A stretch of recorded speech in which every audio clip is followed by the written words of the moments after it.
Hi everybody, just a quick video following up some aspects of the attachment paper that would be great to clarify.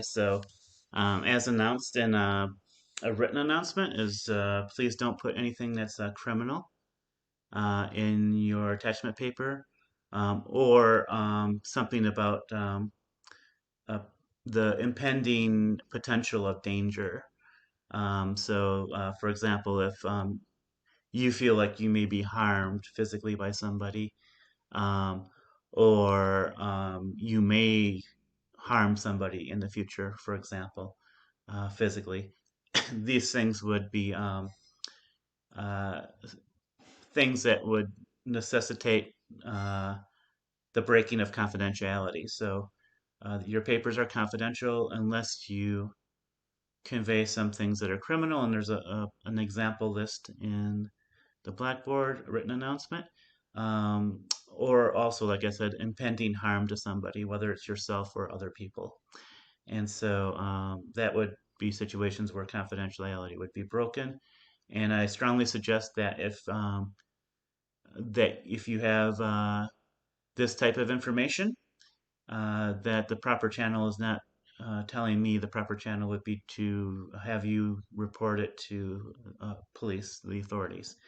Um, I wanted to make a note on that.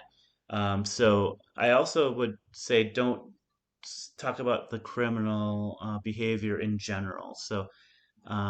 Just in case you might think, well, I'm not saying a specific person, but if you said that a criminal act was committed on your person, on you, that still is a criminal act and would be cause for some sort of police investigation, potentially. Even a general statement about that event would be cause for breaking confidentiality. And so I would recommend using a word like trauma. Trauma is general enough that it doesn't necessitate a criminal act, um, and it also conveys the basic nature of what you're writing.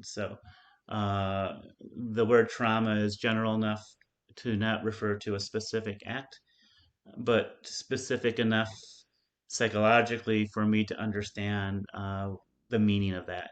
And that I think that's the and that the going down under that level of specificity is not needed in terms of understanding it in terms of the attachment paper. I'll just sort of say, it's not that I'm insensitive and that I don't care about these things. And I understand that these things, if they happen to you, are significant, but I have to sort of let you know about the limits of confidentiality, and also just as a piece of advice in terms of the paper itself. Um, if you refer to anything that you feel like you need to refer to, and it's been adjudicated, you should put a note about that, a clear note that it's been adjudicated, meaning it's been through a criminal process already. I should say criminal justice process already. Um, Even on that, I would recommend not getting into much details. I think trauma would be fine enough to say about those things. Because what I find is, you know, in terms of writing this academic paper, sometimes when people are writing about such events, they sort of, understandably get sort of caught up in those events. And as a paper, you have to be careful about that. Uh, if you give too much detail, it gets you a bit sidetracked from the focus of the paper. Your paper is not going to be as good. So, just in terms of academic paper writing, I would also sort of caution you in terms of getting into too much detail there, because my experience is that when people get on that track, sometimes it's hard to get off of it. And also, I'm this paper is not intended to put you through some sort of emotional pain. So I don't want you necessarily going through those things that you don't want to go through. Um, you might want to think about that also. You don't necessarily have to write about those things. You can write about other relationships you've been in or observed. So you can also write about relationships you've observed But again, make sure that they're anonymous in how you talk about it. So, in terms of just your own mental health, you don't necessarily need to go there for the paper. Um, and if you do, I would keep it brief so that it allows you to brief in general, so that allows you to focus in on the analytical aspects of the paper. And again, I'm not insensitive to what you've gone through, but as an academic paper, I think it's proper to sort of give you that advice. And then also, in terms of not being insensitive, I'm not insensitive to what you've gone through, but there's also this issue of dual relationship. Well, there's one, I'm not trained as a therapist at all. Well, I shouldn't say at all, but very small, little, like one semester in grad school before I figured I didn't want to do it. And so I don't have formal training as a therapist, so I couldn't even do it anyways.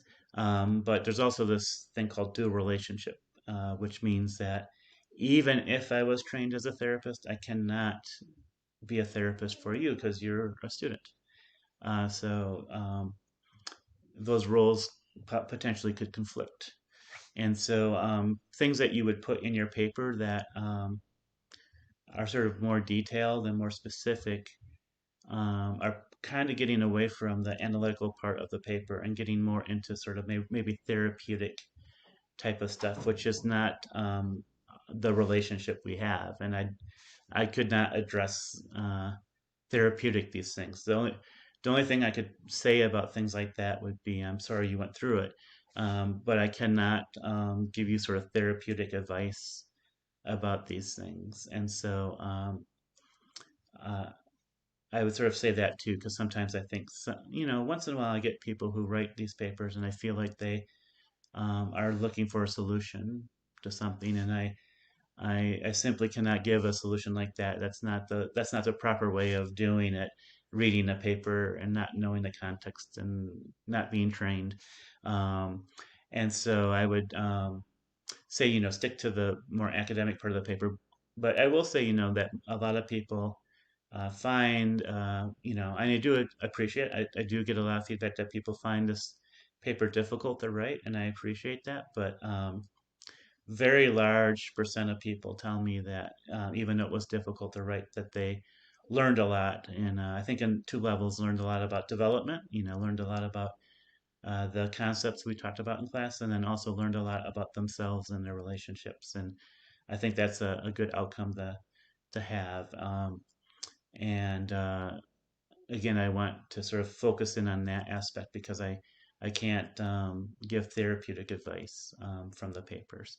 So anyway, I appreciate all the great questions and things that people have asked me about the paper that helps us clarify these things. And I hope that you take some time for self-care over the break and give yourself some time off and relax so that you're rejuvenated coming back after break and you feel refreshed. And so have a good break and take care.